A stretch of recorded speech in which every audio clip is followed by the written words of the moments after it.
Exactly यहाँ से हनुमान जी ने एक ऐसी छलांग लगाई कि वो जा पहुँचे 50 किलोमीटर, पर वो उनको आगे जाने का रास्ता ज़रूर बता सकते हैं। इसी जगह पर वो तपस्या की थी समुद्र देवता की।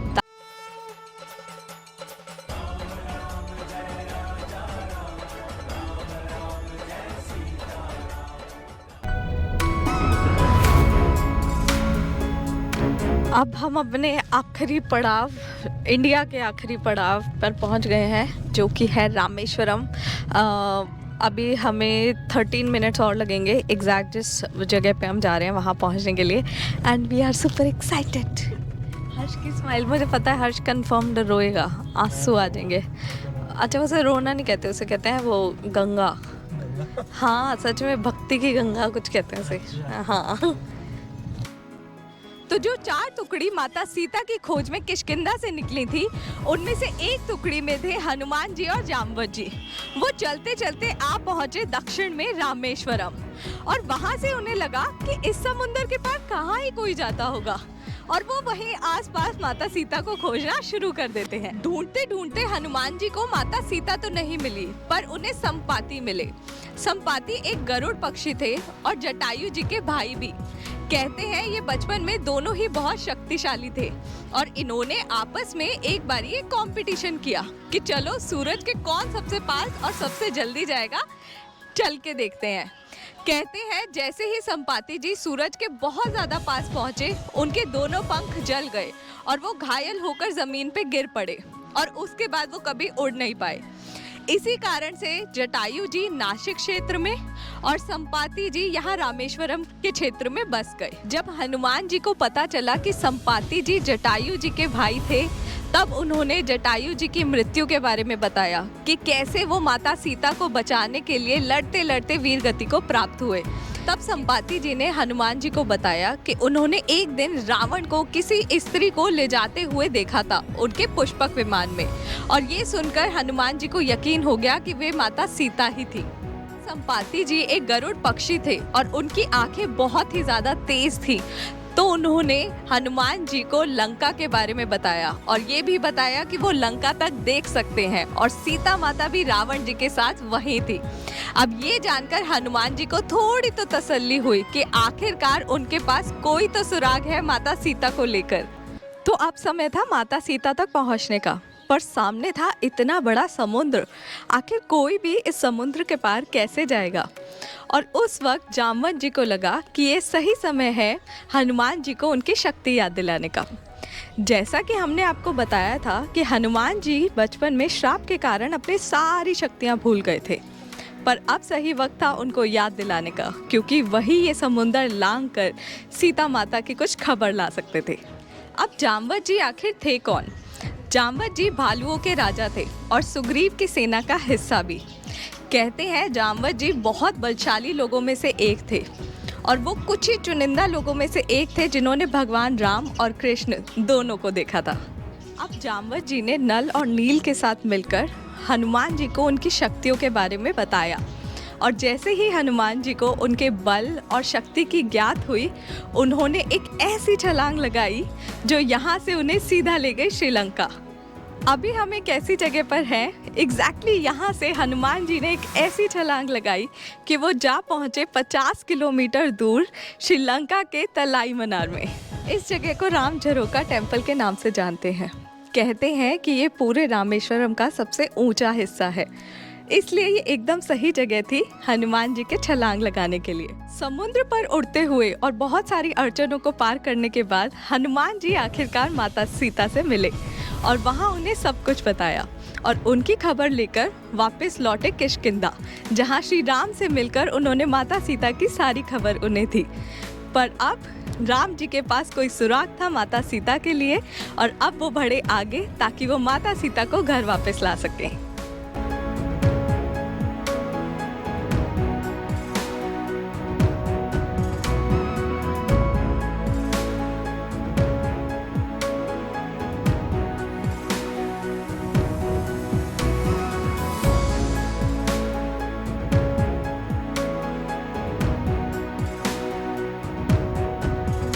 यहाँ पर एक छोटे से मंदिर का निर्माण किया गया है और यहाँ पर श्री राम के पद चिन्ह भी मौजूद हैं, जिनके दर्शन हमने अभी किए।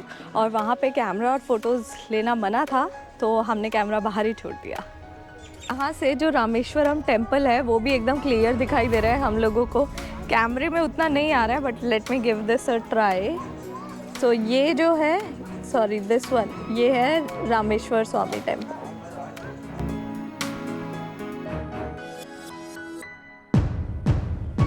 भगवान राम रामेश्वरम पहुँचे और यहाँ आके आगे थी एक बहुत बड़ी समस्या कि आखिर इतना बड़ा समुंदर कैसे पार करेगी वानर सेना। इस बीच एक वाक्य हुआ, आसमान से एक पुष्पक विमान आता हुआ दिखा और सुग्रीव और बाकी वानर सेना को लगा कि वो कोई रावण का गुप्तचर होगा, पर उसमें थे विभीषण जी। विभीषण जी यहाँ उतरे और उन्होंने कहा कि वो श्री राम की शरण लेना चाहते हैं, पर उन पर यकीन कर पाना थोड़ा सा मुश्किल था। कहते हैं जिस जगह पर अभी हम हैं ये वही तट है जहाँ पर विभीषण जी आए थे और उन्होंने ये प्रार्थना की कि श्री राम उन्हें अपना भक्त बना ले।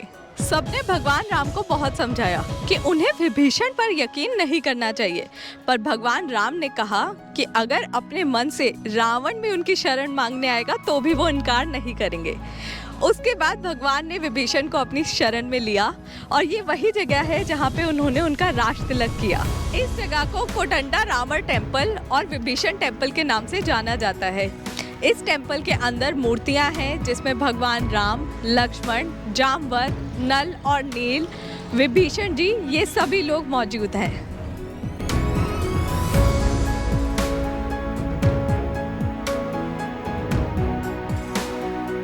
मंदिर में श्रद्धालुओं की काफ़ी ज़्यादा भीड़ थी।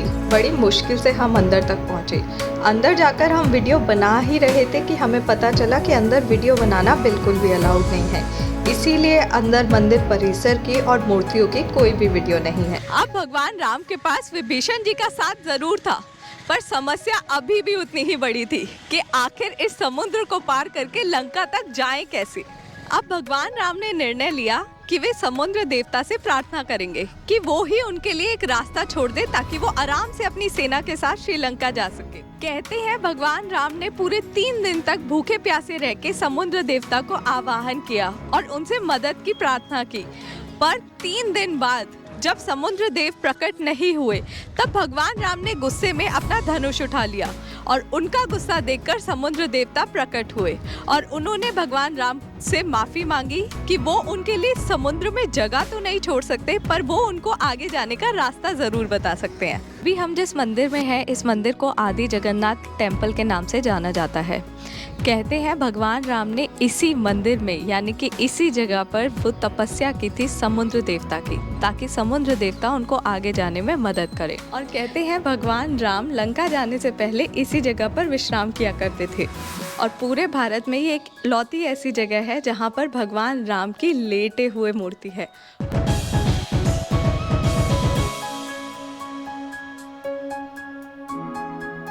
समुद्र देव ने भगवान राम को एक पत्थरों का सेतु बनाने की सलाह दी और उन्होंने बताया कि भगवान राम की सेना में नल और नील हैं। अब नल और नील की अगर बात करें तो वो विश्वकर्मा जी के पुत्र थे। कहते हैं बचपन में वे दोनों बहुत ज्यादा शरारती थे और ऋषि मुनियों की मूर्तियां उठा उठाकर पानी में फेंक दिया करते थे और तब उन्हें एक ऋषि ने श्राप दिया कि वो कुछ भी अगर पानी में फेंकेंगे तो वो डूबेगा नहीं बल्कि तैरने लगेगा। किसने सोचा था कि ये श्राप श्री राम के लिए वरदान साबित होगा। तो समुद्र देवता ने भगवान राम को नल और नील की मदद से पत्थरों का एक सेतु बनाने की सलाह दी और उन्होंने कहा कि हर पत्थर पे राम लिखा होना चाहिए। अब इसी के बाद शुरू होता है राम सेतु का निर्माण। कहाँ और कैसे, चलिए हम आपको ले चलते हैं। यही वो जगह है जहाँ से राम सेतु का निर्माण शुरू हुआ था। कहते हैं राम सेतु को बनाने में पूरे 5 दिन का समय लगा था। अभी जिस जगह हम हैं वो धनुषकोडी के नाम से प्रसिद्ध है। यकीन ही नहीं होता, ये हमारे भारत की आखिरी रोड है और यहाँ से श्रीलंका अगर देखा जाए तो 50 किलोमीटर है, सिर्फ 50 किलोमीटर। यहीं से राम सेतु का निर्माण हुआ था। कभी किसी वक्त में भगवान राम, हनुमान जी, सब लोग इस जगह पर आए होंगे। ये सोचकर ही मेरा मन बहुत ज़्यादा प्रसन्न हो उठता है।